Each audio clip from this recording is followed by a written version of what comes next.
Satnam, everyone. Hello and welcome. Welcome, Sohail. Good to see you here. Good to have you here. Sohail, today I don't have any topic, and I was thinking maybe anybody who would be online would be willing to give me. Do you have any question or anything that you would have been thinking for a while that you would like to explore? Is there anything, any interesting idea for you to explore? I like to improvise, and I haven't done this much recently also because there's not many people online connecting to these videos, but I would happily take any kind of direction for today's conversation. I was thinking today, what am I going to do? And I don't really have anything planned. I checked somebody was telling me on the other week that I should read a poem, which is a conference of birds. It's a very large, it's like a book. It's not like one single poem. So I was thinking maybe I could do that, but then I noticed it was a large one. So I'm not going to go into the whole book.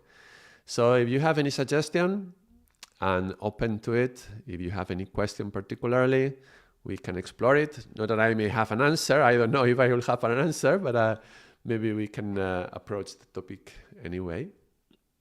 So we can do that. Otherwise, we will just chant a few mantras, maybe do a meditation. I was thinking about guiding a meditation. I haven't guided a meditation for a little while, and it would be nice to do some meditation, I think. So let me know if you have any question. Just write it in the chat, and we will explore it. In the meantime, let's see. I see a message coming up. I see the messages before they appear on the screen, so it's just a few seconds, but I can see them. Would I elaborate a little about initiation and its importance? Oh, good. Right. Thank you. I like the question. Excellent. Initiation and self-initiation, actually. So the times have changed. We live the new era now. Many things changed in the last, what can we say, 12 years, and maybe a bit longer than that. We have been transitioning to this Aquarian age, and there's been a number of things that have changed in their nature. And even more than 10 years, if we go 100 years ago, a lot of things have been changing in relationship to mantras. Namaskar, Satnam, Sandesh, hello, good to see you here. I haven't replied to your email yet, but I'm going to do that. Sorry that it's been a little bit difficult these days, but I will do that. Thank you for writing. And Sandesh, I was just saying that today I don't have any topic, so feel free to ask any question, anything that you want, and we will explore here together. This is like a satsang, yeah, like a session of questions and answers, let's say. The first question, the first topic is initiation. Initiation. So, as I was saying, the times have changed, and in the olden times, you would have to be initiated to have access to the sacred teachings, because the teachings would be sacred and secret. So, sacred and secret would go together, and partly it was considered secret because it was a way to protect the individual, because some practices may be too strong and intense. And yeah, okay, thank you for the other questions, Sahel. I will go into it. And partly to protect the student, partly to protect the teachings, because as soon as they become open to other people, and these people have not, they don't have a clear commitment to the line of teachers, they would start changing things and tweaking them, and maybe the potency of the teachings could be lost. That was the fear, and that's why it was being kept kind of private. Satnam, Isabel, good to see you here. I hope you understand the English. I speak slowly. So it was kept secret, and that way, hopefully, it would hold the sacredness. But times have changed. Now with Google, anybody has access to any teaching. Anybody can just press a button. You don't have to be committed to a line. You don't have to be committed to your teacher to have access to the teachings. And therefore, anybody can change them and say whatever they want. And look, YouTube is a good example. Yeah, you can search anything you want in YouTube and you're going to have many different answers and very varied, and possibly some of them conflicting. So it's true that it is easy to lose the purity of the teachings by relaying it in this way so openly. But at the same time, if we cannot expect somebody to be committing their whole life to a teacher and waiting for 10, 15, 20 years to receive the teachings. So in the old times, it would be like this. You would have to commit. You would have to dedicate your life to that, which means becoming a renunciate, possibly with an ascetic life. And through your commitment to the teacher would have the right to test you a number of times. And then eventually when you pass the tests, he would initiate you. And meaning by that is that there would be some sort of ceremony in which there's a number of different kinds of traditional initiations. I think it's called Diksha. That is, he could just look at you and initiate you with his sight, with the sight. It could be, put the hand on your head and then help the Kundalini to rise. It could be whisper a mantra in your ear, and that would be the mantra for your life. It could be a number of things. But in any case, it was that the sign that the teacher was accepting you as a student, and that you were now belonging to that group and you could have access to the secret teachings. Now these things have changed. Information is everywhere. There is no secrets. Everything is open. Everything is available. And with this Aquarian age, the change, it also means that the teacher is not testing the student anymore. It's actually more the other way around. The student has the right to test the teacher. There are so many teachers out there. And, I was giving the example of YouTube, but you don't have to be in YouTube. You can just look around, and there's so many teachers and spiritual teachers who will maybe claim whatever they want to claim. And we have only one life, in this life that we are conscious right now. So we have to choose a commitment to one teacher. This is one kind of soul contract, commitment to one person. So who are you going to commit to? Having all these teachers available, because before it was kind of secretive and it would be difficult to find your teacher, but now everybody's in the guru marketplace. So you go to the marketplace for guru shopping and you have the right to test a little bit. Is this the person right for me? Do I feel aligned with this person? And if so, then you can commit to that person. But the initiation is not going to happen from the teacher to you anymore, because of this changing of the paradigm that now is you who are going looking for the teacher, and you being given the right to test the teacher in some way. That also means that you have to self-initiate. So you are the one who has to awaken your Kundalini. You have to awaken your consciousness. You have to clear your chakras. You cannot expect the teacher to clear things for you. I for some reason, it comes to my mind the image of Christ, Jesus Christ, and probably taking all the karma from his disciples and, dying in the cross for that. You can see this in many examples with other teachers taking karma from the students. And you can even see it in martial arts, like a sword master having a disciple who is, learning the art of swordsmanship, and then going rogue and doing all sorts of evil things. And somebody would come to the master and say, well, you are responsible because you taught that guy. And so the master would feel responsible for what this student of his has done with these teachings. So that was like that before. And so the master would have to be very, very careful of which student should they take, because then the responsibility would fall upon them. And if a teacher would say to the student, you are going to be my student, and the student say, no, that would be a very bad karma for the student. Now things have changed. Now if you go to somebody and you say, you are my teacher, the teacher cannot refuse in some way, because if they refuse, it's like bad karma for the teacher now, because now the teaching should be open to anyone, and anybody has access to them. And now there is no race, there is no gender, no sex, no anything that can be a reasonable a reason for you to say, no, you have no access to the teachings, because these teachings are open to everyone.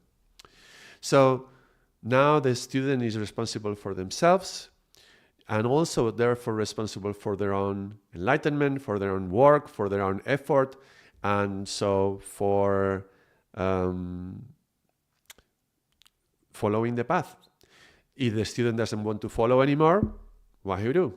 Yeah, the teacher didn't go and initiate the student. The student should self-initiate himself or herself. Yeah. So we say that there is a path to victory. We often originate this spiritual path in the position of feeling like a victim, and so you can feel like a victim, or you can go to victory. And the path from victim to victory is through self-initiation. One has to choose, I'm going to stop playing those mind games that we've been talking so much about them. I'm going to stop that. And I self-initiate, I raise my hand, I'm going to do the work. So that's the concept of initiation. Thank you everyone who is online right now today. We are taking questions, and we're just doing like a question and answer session.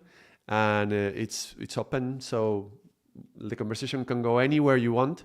So feel free to write in the chat whatever question you have, and we can explore it. And so he also wrote another one. Is there anything like brand for a guru? Like a brand? You mean like the different kinds, like there's many names of yoga, like every teacher gives a new kind of yoga name, for example, like their own brand of their yoga school? Do you mean like that, Sohail?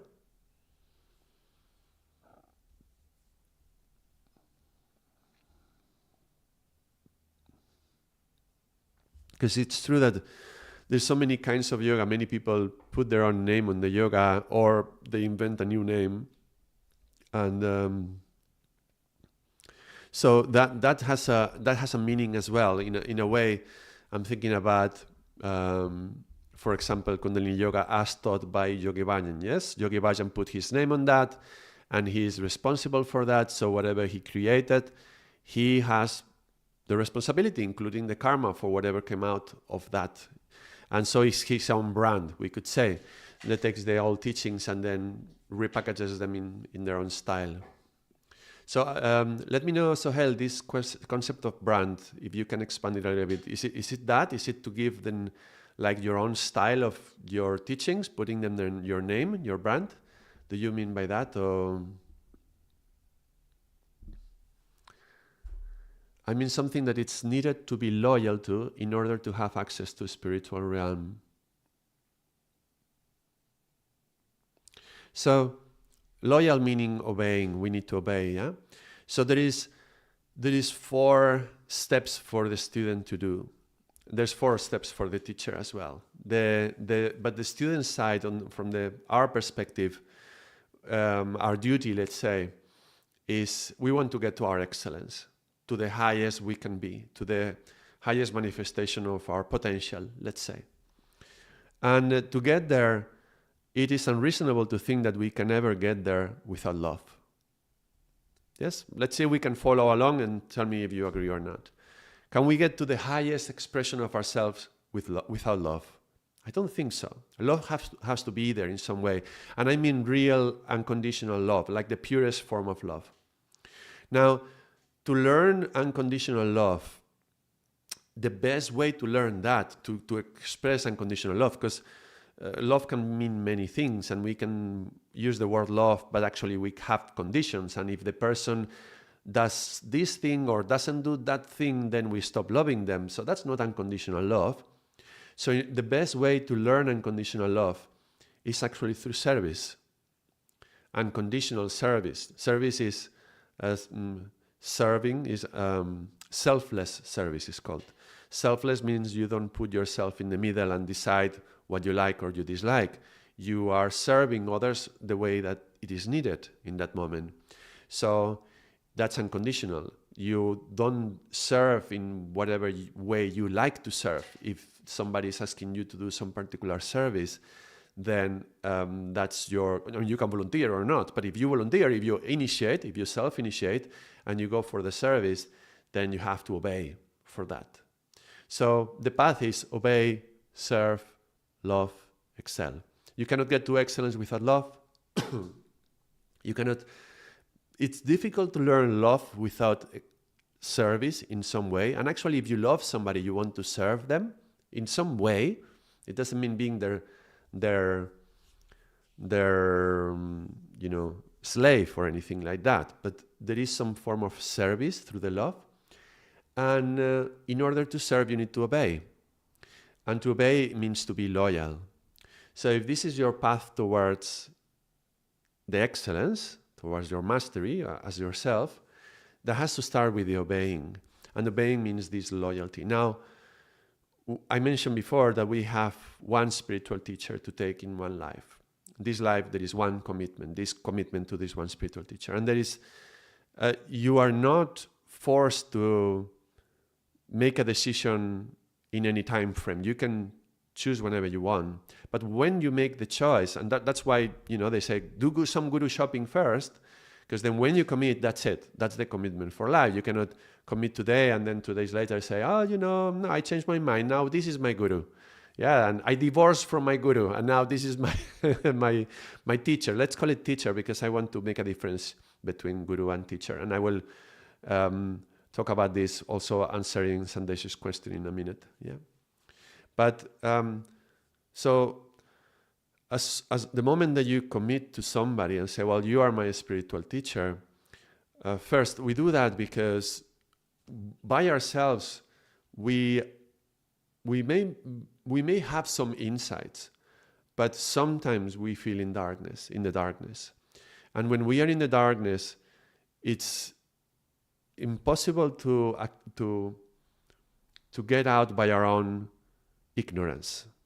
Yeah, when we are in the darkness, in the darkness which is generally created by our own ego, it's impossible to get out of that darkness through the power and the cleverness of our own ego.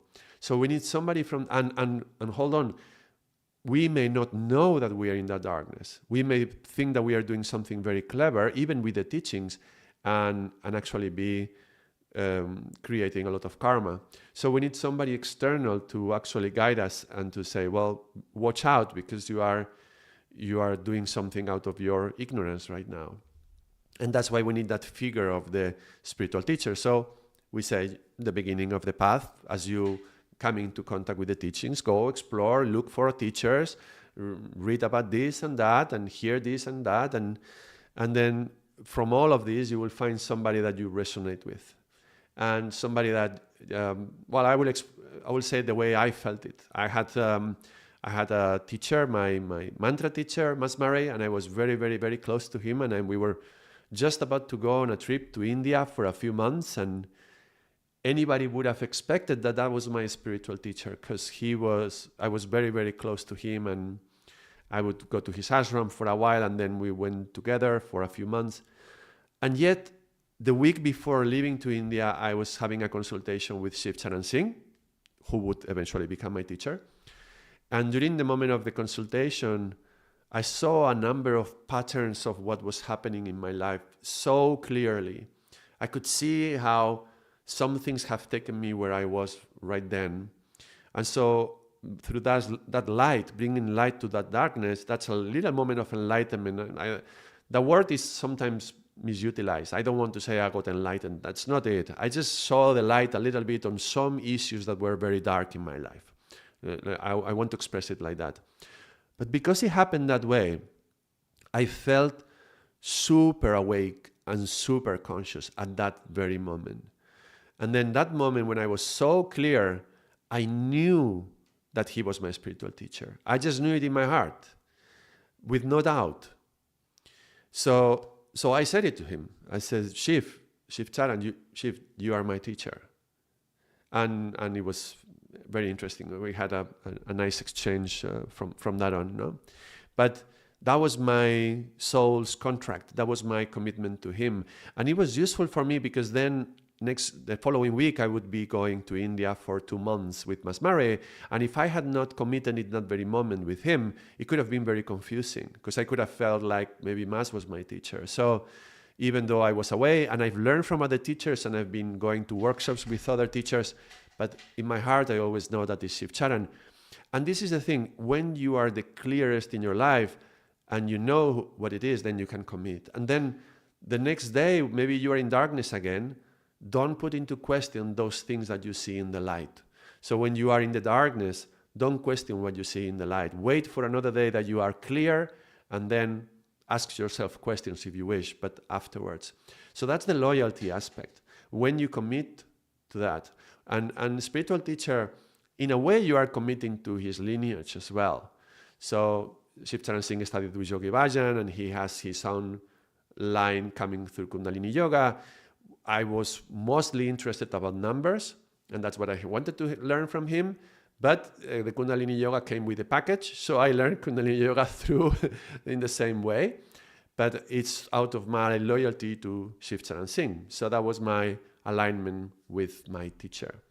So, but I self-initiated myself. It wasn't him telling me I was his student. It was me telling him I was my teacher. He was my teacher. And he even said that. He said, look, in the consultation where I said that, he said, in a way, I cannot turn it down. I cannot say no because this is a new era. You have to choose. But even if I could, I would not. He said, I happily accept you as my student. So that was a very interesting connection, no, with this concept that we are talking about self-initiation. And from then on, I am loyal to him in that way. But being loyal can be many things. And it's also like, not so much, the issue is not so much about being loyal to a person as about being loyal to the teachings that you are receiving. So if, for example, you're receiving some teachings and then you start changing them and tweaking them the way that you like, that would not be loyal to them.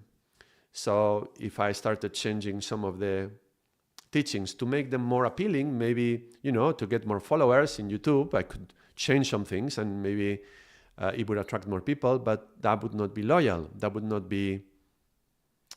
not have integrity. So being loyal can mean that, respect the truth as it is, Satya. All right. So yes, and obedience being the first step. So I'm rereading your question. That is something that is needed to be loyal to in order to have access to the spiritual realm.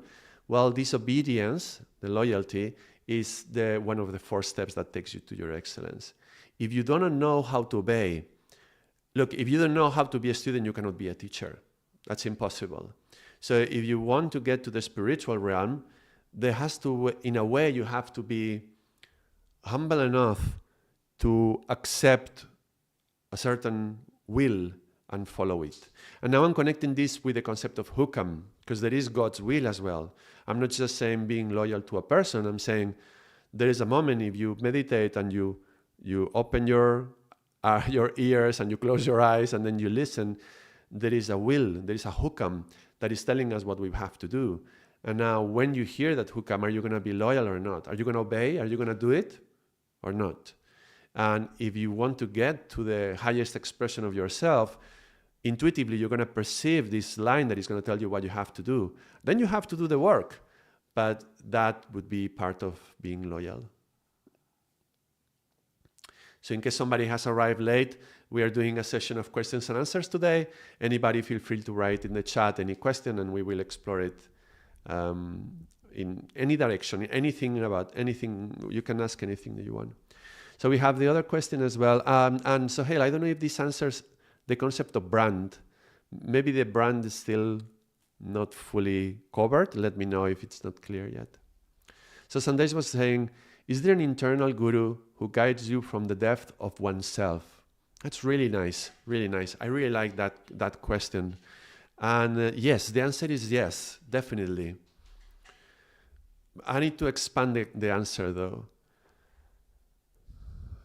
Okay, first let me make the differentiation between teacher and guru and God, because it would be different things. Let's say there is the teachers, and you can have as many as you want in this life. We can learn from anyone you want.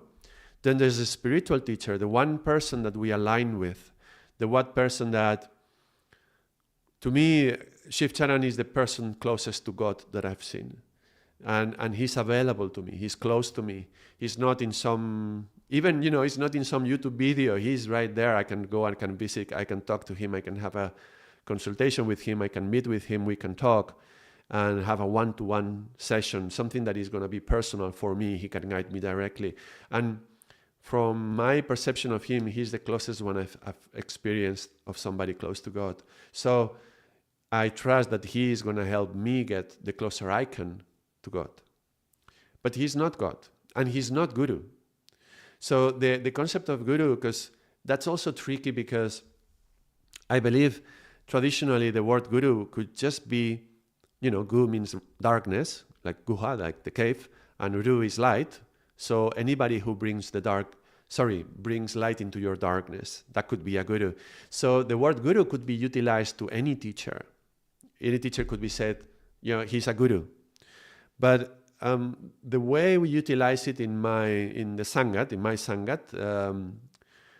we don't call guru anybody who is teaching something.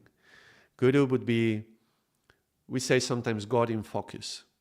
And we attribute the concept of guruship to somebody who is really divine in their essence, even if they have been in this planet Earth. And there's something absolutely divine about them, and you can feel that they were self-realized. Possibly they even came to the planet already realized. Yeah, the concept of avatars. So for me, when I think about Jesus, or when I think about Guru Nanak, those are gurus. When I think about the guy who is, 2 roads down my house and is teaching yoga in his yoga class, that's not a guru, that's a person. So that doesn't mean that a guru cannot be born now, today. There could be a guru here and be self-realized and be teaching classes. And he could be a guru. Of course, sure, up to me, it makes sense, it can be. But another thing that the teachings say is never assume that you are there. So I would also not assume that anybody is already there, anybody who is already here. So I would say gurus are these images and these beings who have been here already, and we have their stories and their teachings, and they can inspire us to get to our higher selves. And then we can tune into them. For me, Ramana Maharshi is my guru. He's my personal guru. And that doesn't come through Shiv Charan. Shiv Charan is my spiritual teacher, but in my heart of hearts, Ramana Maharshi is there. So that he's my alignment, and that's what I am also loyal to, right? And I don't say that Shiv Charan is a guru. He's my spiritual teacher. So there's that differentiation. So hopefully that differentiation is clear. So there's the students, and we are always students. There's the teacher, there's the spiritual teacher, then there is guru, and then there is God. So there is this clear line. Okay, so having this clear line, Sandesh is asking, is there an internal guru? Well, yes. Actually, when we chant the mantra at the beginning of classes, of Kundalini Yoga classes, we say, Om Namo Gurudev Namo. We are calling to Gurudev. But why should we think of Gurudev out there? We are also calling to the Guru inside of us. And this is the thing. It is said that there's 3 levels of God. Let's say, now I'm going to talk about God. It's God and Guru, but let me say like that, and then we will come back to Guru. There is 3 levels of God. There is the God within me, the God within each one of us, yeah? The God in everyone around us, yeah? The God that we see in every human around us, and the God transcendental, the great unknown.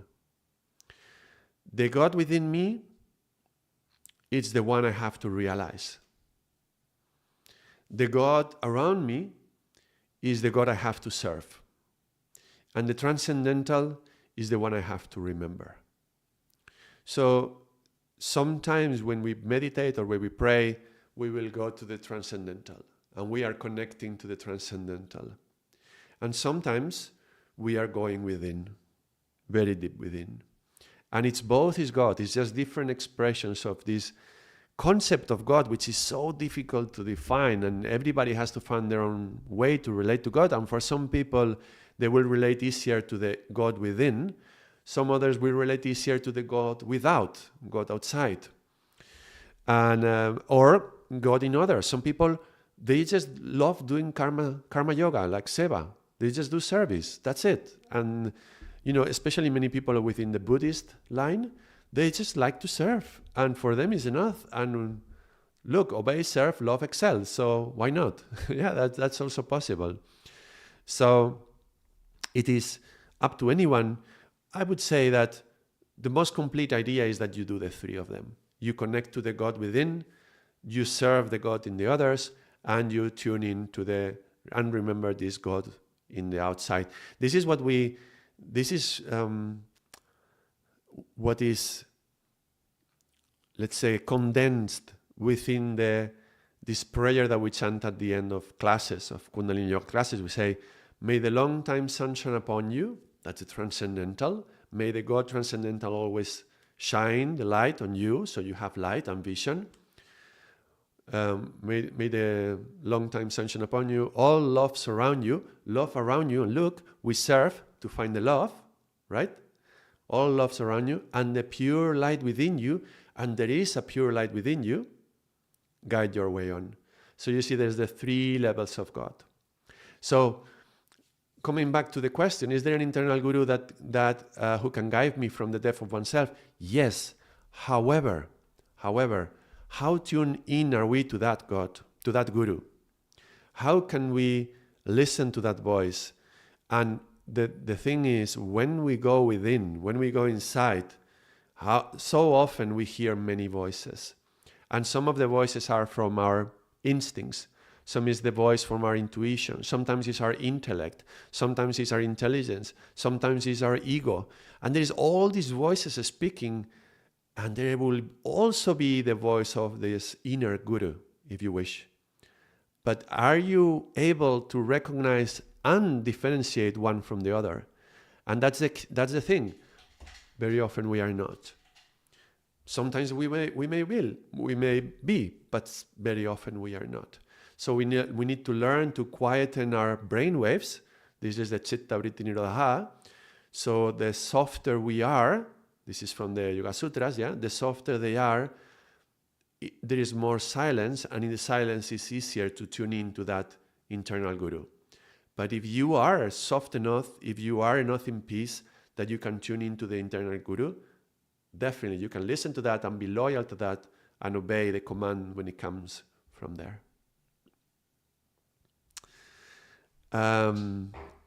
Yes, let me see. Other questions? Let me know, Sandesh, if this resonates with you or not. Sohel says, very illuminating, Wahiru. Yeah. And call D2K. What do you think, Satnam, by the way? Good to see you. What do you think about the Vipassana after Essen Goenka practice? I don't know. I've never been to a Vipassana retreat, actually. So I've only learned about some techniques, and that's the technique.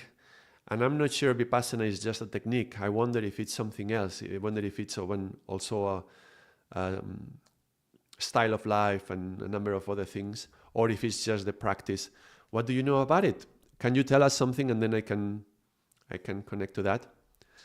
It does? Why do, Sandesh? I'm glad. Do you practice Vipassana, Cole?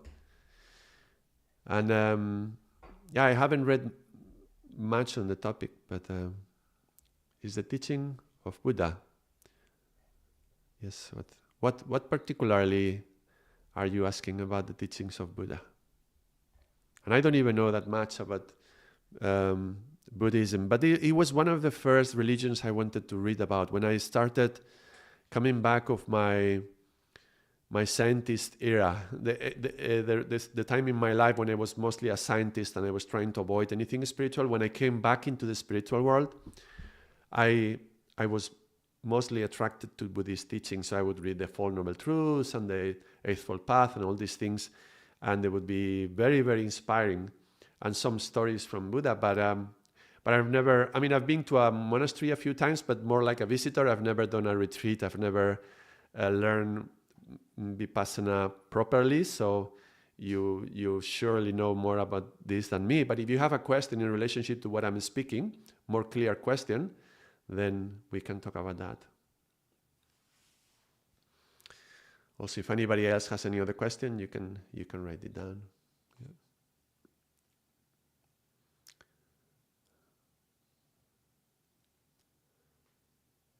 So, Vipassana, according to Esen Goenka, is a meditation practice based on Buddha's teachings. It focuses on deeply developing insight through mindfulness, particularly by observing bodily sensations to understand the nature of the mind and reality deeply. Mm-hmm. Yes, good. Do you have a particular question on this?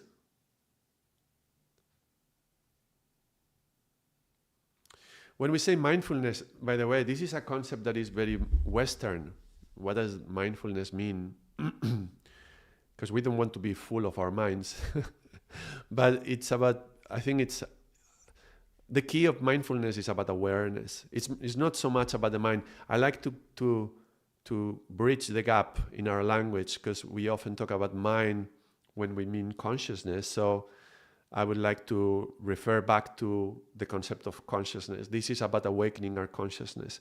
It's not so much about our mind. However, I talked about this in the course on the mind. I have a number of videos on that, how the mind and consciousness are merged together and they are entangled. And part of the meditative practice is about unentangling this mind and consciousness.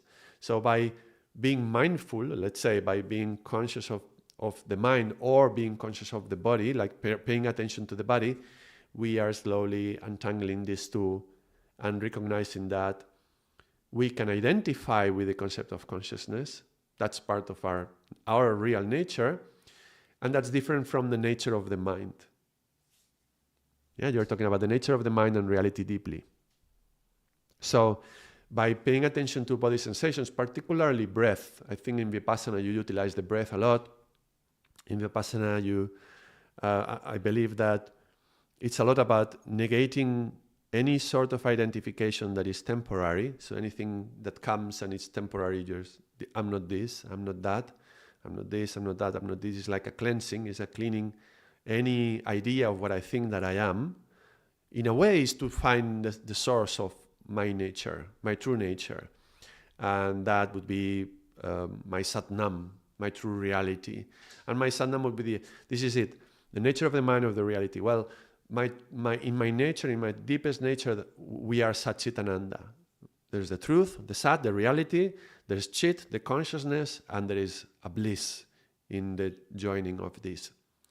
So, observing the body sensations and observing the breath, it's because everything is connected. So if you are looking at the breath or you're looking at the body, then that is also connected to the mind. So by paying very, very close attention, you are developing your awareness and your one-pointed focus. And by being focused on one point and very, very, very aware, then this mind and consciousness can separate. And then you can realize that I am this, I am the consciousness, which can look at the mind, but this is part of who I am. I thought you might have experience with it or have attended the course yourself. By any chance, do you have an experience with these books of Franz Bardon? This is a question for the... Don't ask the last questions, please. This space is for questions, and so don't make it your last. Feel free to ask anything that you want. This is how I enjoy interacting with you guys and girls. This is how the satsang occurs. If there is no questions, then I will just be silence. So, and yeah, thank you. Yeah, I'm not aware of Franz Bardon. I don't know. Who was that?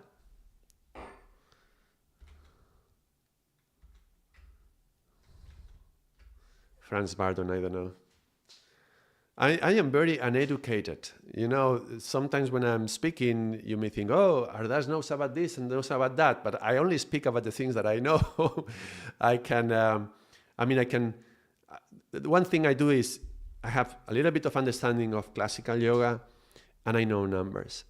So if anybody wants to talk about any topic, then I'm hearing the numbers behind and I'm looking at that topic. And even if it's new for me, then I can just explore it with my own understanding. But I never studied formally philosophy of yoga, or I haven't had many, let's say, intellectual teachers. Even Shiv Charan, you know, he teaches a lot speaking. He speaks a lot, but it's not so much intellectual. It's not so much like reading books and exploring and analyzing them, and we don't do that much. So my education on spiritual concepts is very limited.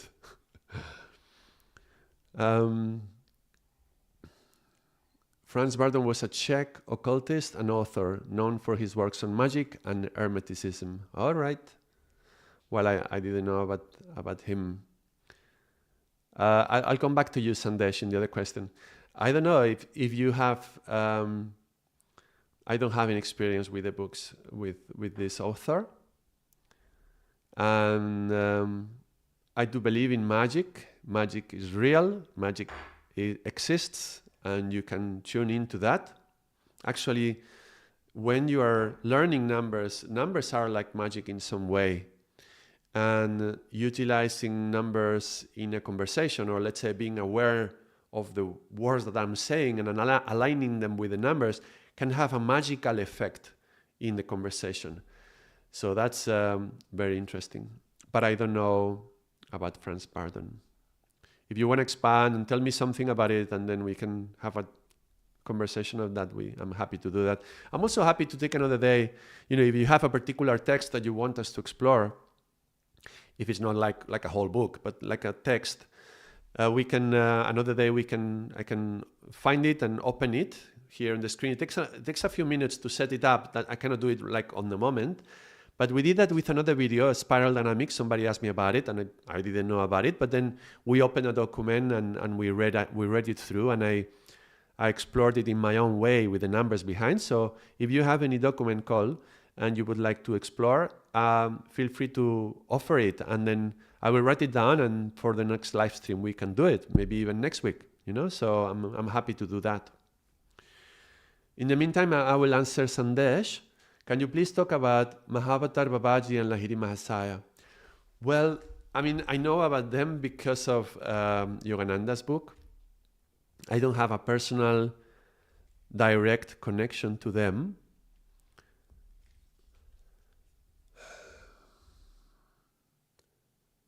But I can tell you that Yogananda's book has been very influential in our family. That's why I have his picture over there.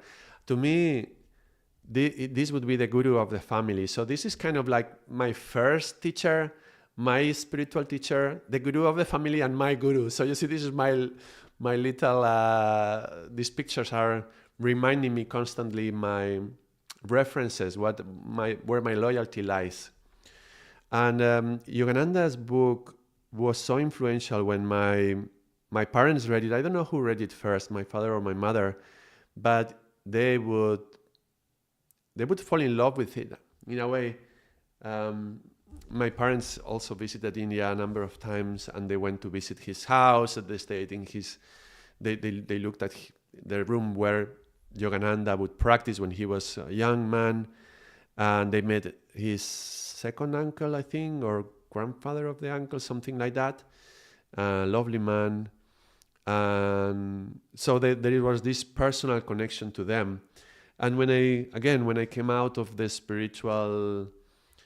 spiritual blindness from the scientific part of my life, and when I went back, I actually listened to the audiobook. I love audiobooks. I don't know about you folks, but I love audiobooks. And there is this beautiful audiobook on the autobiography of a yogi.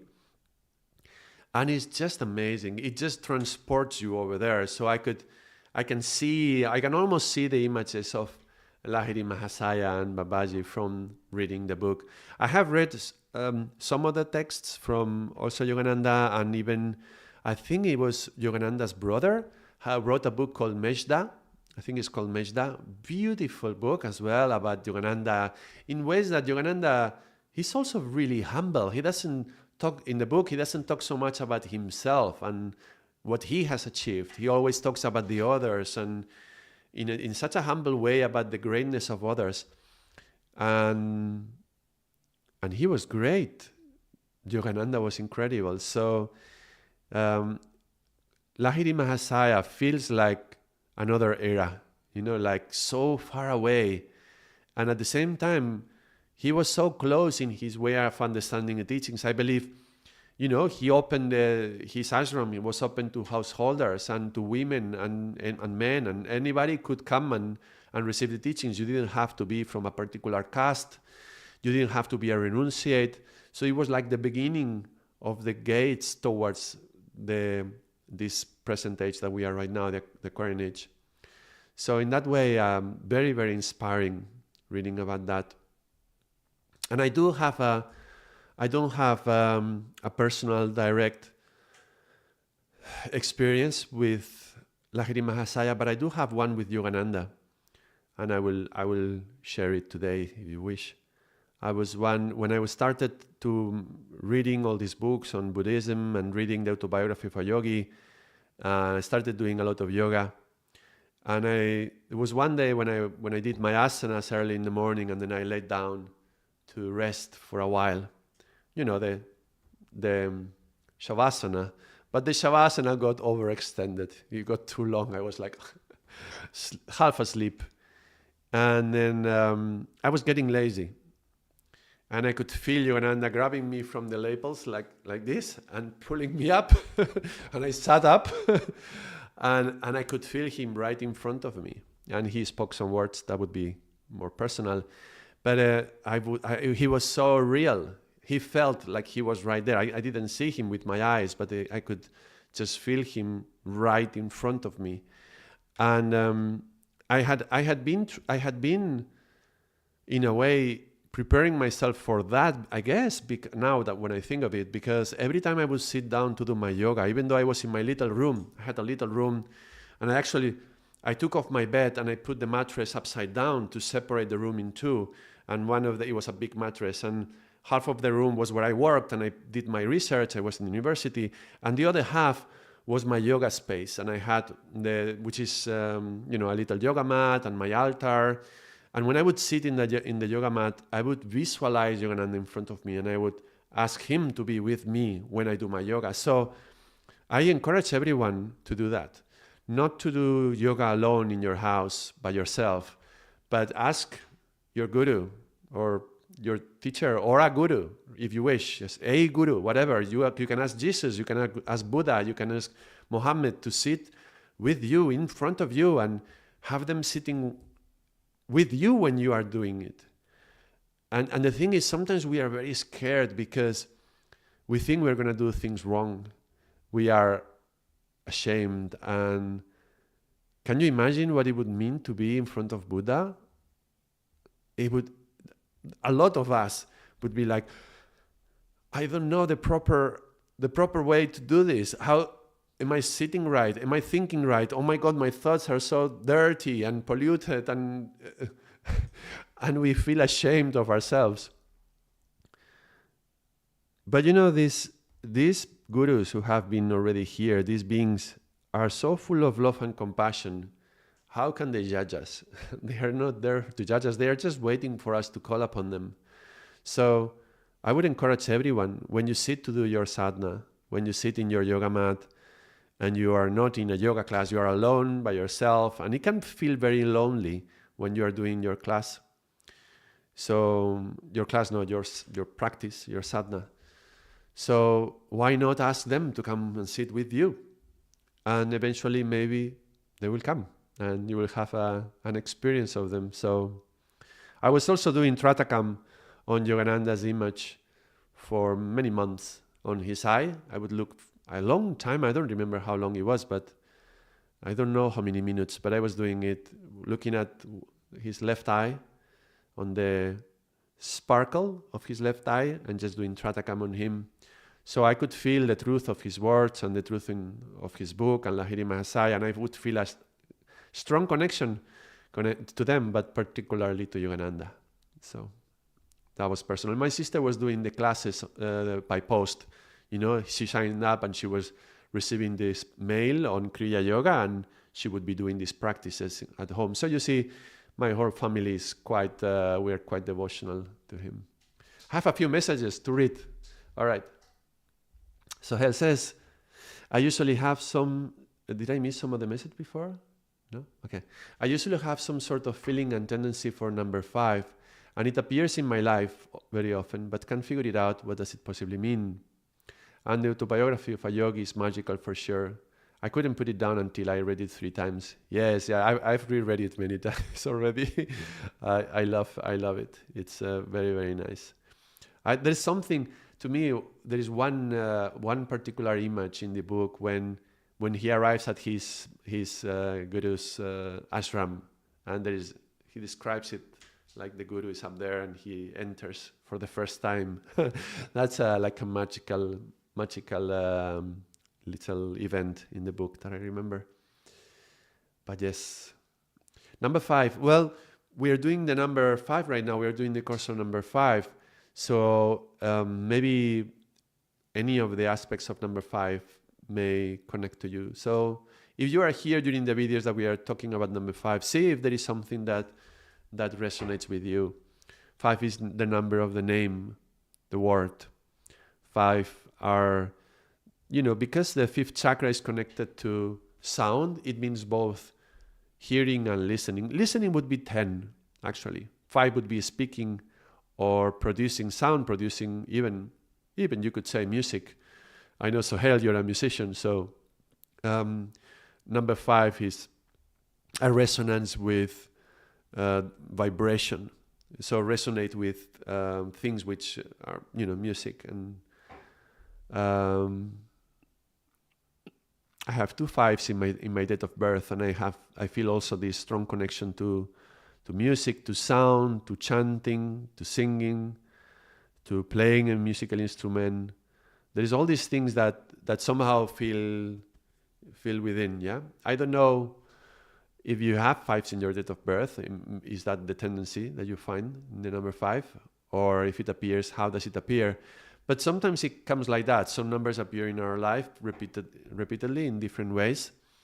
Maybe they are speaking to us in some ways.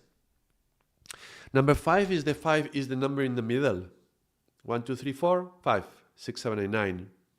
So because it's in the middle, in a way, it connects to 2 things. It connects to the middle path, connecting with the concept of Buddhism that we were talking about today, the middle path. And the middle path in some ways means not to be too extreme. Yeah, these are the extremes. So to go towards the center, finding a center and being centered yourself, being in balance. At the same time, that's extremely hard. How do you find the middle point? It's just like, it will go in some way. It will go one way or another. How can you find exactly the middle? That's the thing. You have to be extremely precise to be in the center. So you see, the number 5 is about not going to the extremes, not like the 10. 10 is like whole extremes, like all or nothing, 1 or 0. 5 is the middle. But then to be in the middle, it's quite extreme in a way. To be able to walk the path of life in the middle of all these yin and yang and paradoxes continuously in the path. There's always this side and that side and this side and that side. To be able to walk that line is really hard. This is like when you're reading these spiritual books, and there's one page that says, being born in this human body, it's the greatest gift of life. And if you attune yourself to that gift, the enlightenment is sure to come. And keep aligned with the path and keep in the Dharma, and the light will come to you. And then you pass the page. And the next page directly says, what, do you really think you're going to make it? You, the worm and the earth, who's full of lies and deceit and all this darkness in your thoughts, and all the dirt that you are thinking every day, you really think you're going to make it? Oh, come on. You have so much prayer to do, so much meditation. You're not going to make it. You pass the page. It's like, wait, one page is telling me this is it. This is divine. This is this life. The other one is like, forget it. So how do we do it? What is the right one? And the thing is, you have to put the page like that. And these books that they have the side of the book painted in gold. So when you take the page and you look at it like that, you see, yes, polarity. There's always polarity. There's both sides. But to walk in the 5, that's to walk this golden line and not fall either side. To be able to stay on the thin golden line that is extremely hard to manage. So finding the right balance, that's extremely difficult. And this is a concept of extreme, going to extremes. So that's an interesting concept for number 5. Maybe it will touch you in some way. But yes, we will keep talking on number 5 during this course, and it will keep bringing clarity to the concept, and maybe we will find something, Sohail, that resonates for you. Sandesh says, I think you read my mind. I always end my daily sadhana by thanking Babaji, Lahiri Masaya, and Maharishi. Yes, nice. But start the sadhana with it. Don't end it. Start calling to them, asking them to come and sit with you, and then you can thank them at the end. And then, for a while I would even imagine they are behind me. Like anytime I'm walking in the street, like they have one hand on my shoulder and they are walking right behind me, like my bodyguards in a way, protecting me from danger and don't let me fall into the darkness, in the karma. So always feeling with one hand on my shoulder. I inspire you to try that. Next time you are in the street, you're walking in the street, walk ahead, look ahead, and feel your guru behind you with one hand on your shoulder and walking next to you, side by side. I mean, it's just behind you, but on the side, just behind, because this concept of protecting you from what is behind. Behind is the darkness, is the hidden things, is our unconscious. So keeping the guru behind is helping to stay protected from your own unconscious as well, and your subconscious. That's really nice. Isabella says number 5 and 10, teacher and education, it seems to me. Yes, that's right. So there is the teacher and the student. 5 is speaking, 10 is listening.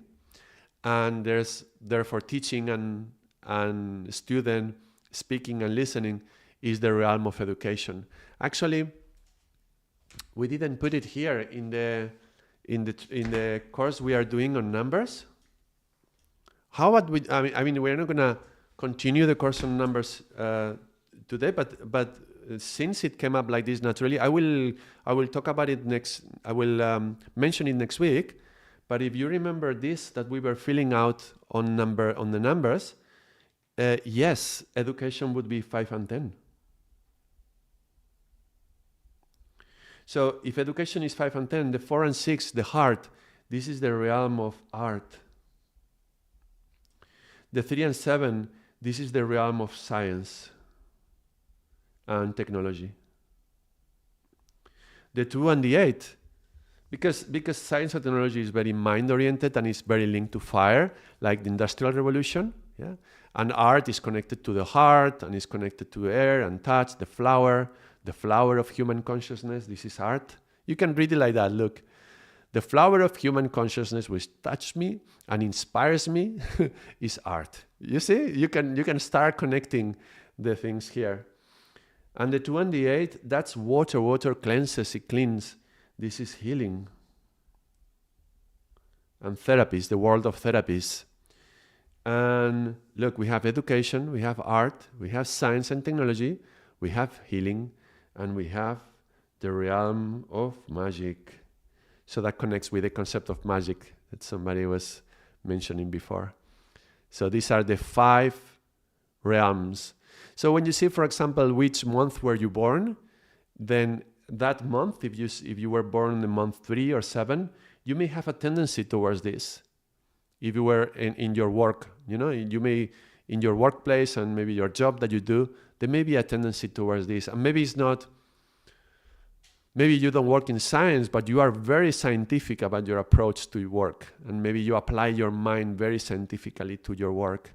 If you are more in the 4 and 6, maybe you are in the more artistic, or maybe more about the human and touch. Maybe you're a masseur, right? Or things like that. So it's connected in that way. And 1 and 9 is the realm of magic. So magic, healing, science, art, and education. It just came out so naturally, I think it was worth mentioning it. But on the next course on number 5, on next Tuesday, I will mention it again for those who were not here right now. But yes. Sandesh says, Ramana Maharshi. Yes. Concept of the middle path resonates perfectly. Yeah. Finding balance in life always. You will? Why I do? Thank you, everyone who is asking questions. I enjoy these little sessions of open topic, no particular topic organized, and just exploring it. I think we can do more in the future. And yes, in summer I mentioned that it would be a bit different because we will have some weeks I'm going to be away, some weeks I'm going to be here. I wonder if one of the weeks that I'm going to be here, I can do some special, like a retreat on something. I'm thinking maybe the Yoga Sutras, like an intensive, maybe 5 days on the Yoga Sutras, something like that. I don't know. Maybe we can do something like that and explore it. Maybe that would be of interest to you. I think it was nice. It was an hour today, short and sweet. I think it was good. We can carry on doing these kind of things. But for today, I think it's a good place to stop so we don't overload. And thank you everyone for being here for this Sangat. And I appreciate your presence, and I appreciate every question. I appreciate those members as well who contribute to the channel. And if you can drop a like, it helps the video. If you share it, it can help as well. Thank you very much. Until next time, Satnam.